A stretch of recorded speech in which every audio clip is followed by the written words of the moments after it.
everybody can't be a business owner. Everybody can't handle the weight of a business because it is a lot, and you do have ebbs and flows. Business go up, business come down. If you are the type of person who likes something consistent, then maybe being a business owner is not for you. You probably would like to go into a job and provide your service there.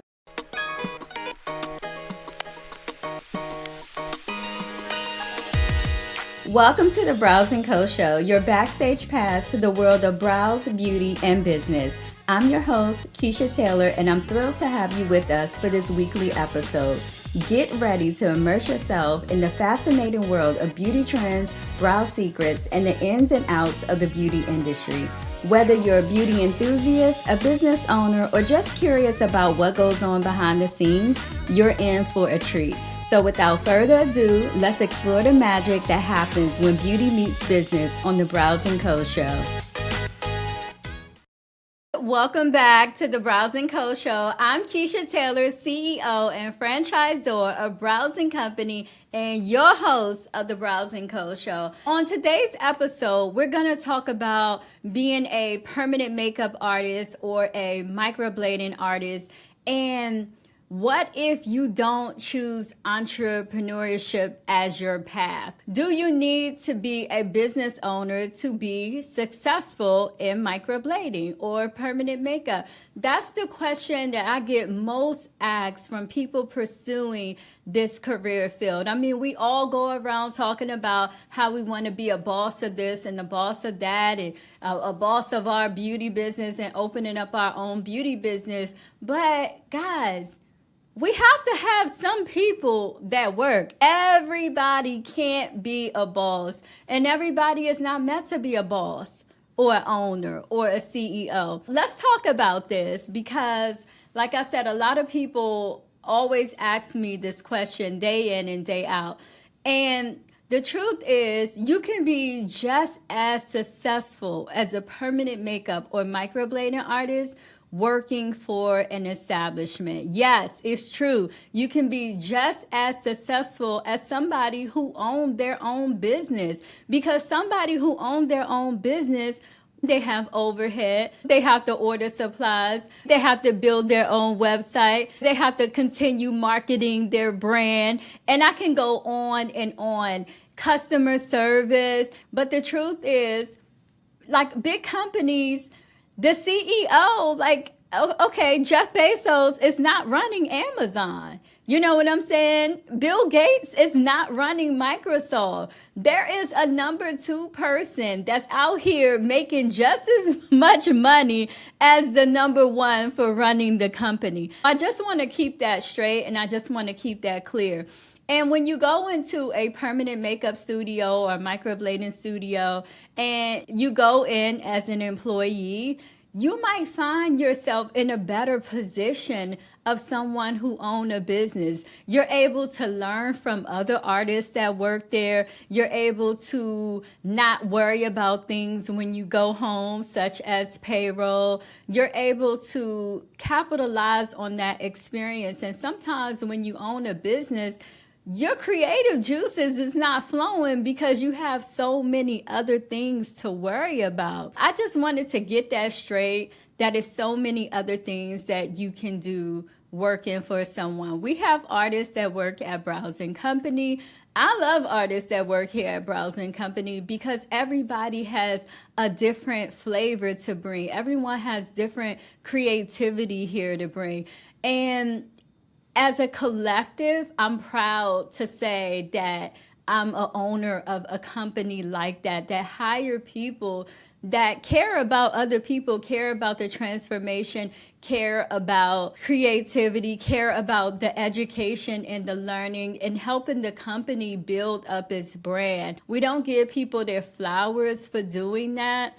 And that's the most important part to me in my business. You are helping me grow my business, and I recognize that. Sometimes when people come to me and they're like, I want to own this and I want to be the boss, trust me, it's not easy being the boss. You carry the weight of a whole lot of stuff that if you're an employee, all you have to do is worry about coming in, being good to your client, providing a great service, but you do need to market yourself. So I'm going to keep saying that. You do need to market yourself when you are a permanent makeup or microblading artist. Yes, the salon or the studio will market you. They will run ads. They will do everything that a business owner is supposed to do. But you have a job to do too. You have to market yourself too. You have to hand out your business cards too. You have to provide good customer service too.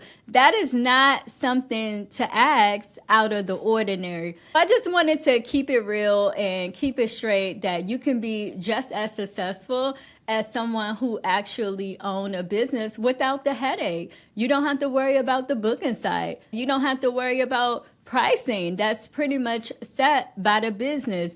You don't have to worry about a website. You don't have to worry about all of those things. And that's a lot of things to worry about. You don't have to worry about the overhead of rent. Rent can be expensive, especially if you are a new artist. And the most important part is going into a studio, working and learning from others. You can't really get that experience by yourself. When you are by yourself and it's a class that you want to take, sometimes you have to fly overseas to get that training from someone who don't offer it in the States. I had to do it. I mean, it's many more people here offering different trainings in the States now. But when I started, I had to travel all the way to Serbia to get a good education. With that being said, when you have, saying 4 or 5 different artists and everyone bring different experience, you can learn from them. You can capitalize off of that. If you come in as a brow artist, it may be a permanent makeup artist there where you can learn lips from, or you can do eyeliner. It's just good to be around other people who are knowledgeable too. Or maybe it's an esthetician and you're interested in learning about skincare and they're there to help you. It's always a plus working for someone, getting the experience, understanding the processes and how the roles are before you even step out there on your own. Like I said, everybody can't be a business owner. Everybody can't handle the weight of a business because it is a lot and you do have ebbs and flows.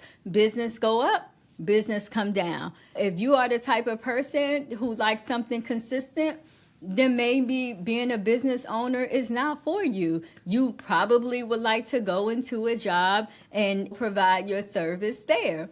Another thing is I specified on rent. Sometimes as a new artist, it's just too expensive. You're just starting out. You just paid $4,000 or $5,000 for a class, and then you paid another maybe $1,500 to $2,000 for supplies. And now you got to go out and find the studio, and you're going to have to pay the first month rent, and then you probably have to pay weekly because that's how studios operate, whether you're in a salon studio or a business studio.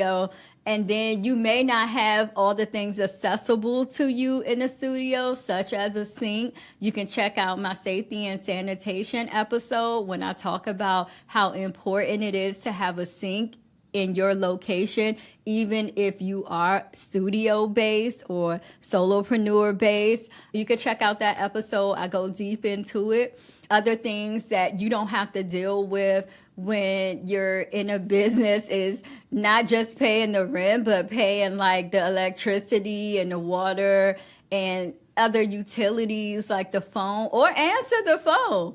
Answering the phones. When you work at a salon or you work at a studio, typically they have a receptionist or guest service representative there taking the calls and being your assistant as well, booking people in for you, recommending you to other people. That's something that you can't get being in business by yourself. You have to rely on yourself to do it. And if you're busy, then who's going to answer your phone? You may miss out on a booking. Maybe a client couldn't wait, so they called the next studio. So it's so much detail that go into owning your own business versus working for someone. I'm not saying one is better than the other. Now, I chose to own my business because I have always been an owner. I never liked working at a job. I'm not a clock in and out type of person. I like to get up when I feel like it and go to work when I feel like it and do what I want. I just like to be free. I like to go work out, do it in the mornings and do this in the evening and have my schedule. And I couldn't be the person that worked for someone. So business ownership was more aligned with who I was as a person. That's another thing you need to check out. Does it align with who you are as a person? Because if you need someone on you like this, then being a business owner is not going to work for you. I was always independent in everything that I did. I didn't rely on anybody to show me anything. I needed minimal guidance when it came to doing stuff. So being a business owner has been easier for me than most people. And now, and I've been a business owner for over 20 years. I've owned several businesses, and I still have to be able to focus my attention everywhere in different places. Maybe you can't multitask. That's another sign that maybe you should go work for someone. I just wanted to shed some light and come on here and talk about it because so many people, they highlight being a boss all the time, and it's not easy. And I, as an educator, as an owner, I am telling you, sometimes it's better to go out here as a permanent makeup artist or microblading artist and go work for someone. You can still build a reputation. You can still be booked out. You can still do all of those things. But if you choose to go into the entrepreneurship route or the solopreneurship route, you may not be booked out. You may have a lot of things on your plate to do before you even open your doors. Sometimes that route may not be for you, and you have to be able to accept it, take it with a grain of salt, pick back up and move it, because it's still other awesome, wonderful opportunities out here to go and work for someone and help them build their brand as well. Trust me, if you're helping someone build their brand, they will build you up. And then you will have enough stamina to know if you want to go into your own business someday or no, you prefer to sit back and just go ahead and work for someone. I hope that this episode was helpful. I just wanted people to know that being a boss is not always as hype as maybe people on Instagram may put it. And it may not be as glamorous as you think it is being a boss, because it is a lot of work. That's all I want to say. It is a lot of work being a boss, being a CEO, business owner, whatever you want to call it, however you want to swing it. But it's also great to have people who want to go work for someone. If everybody was a boss in this world, then we would not have people to work and serve us in ways that is conducive to our health and our well-being as well. I look forward to many more episodes like this. I'm Kechia Taylor, CEO and franchisor of Browsing Company and your host of the Browsing Co. Show, and I will see you on the next episode.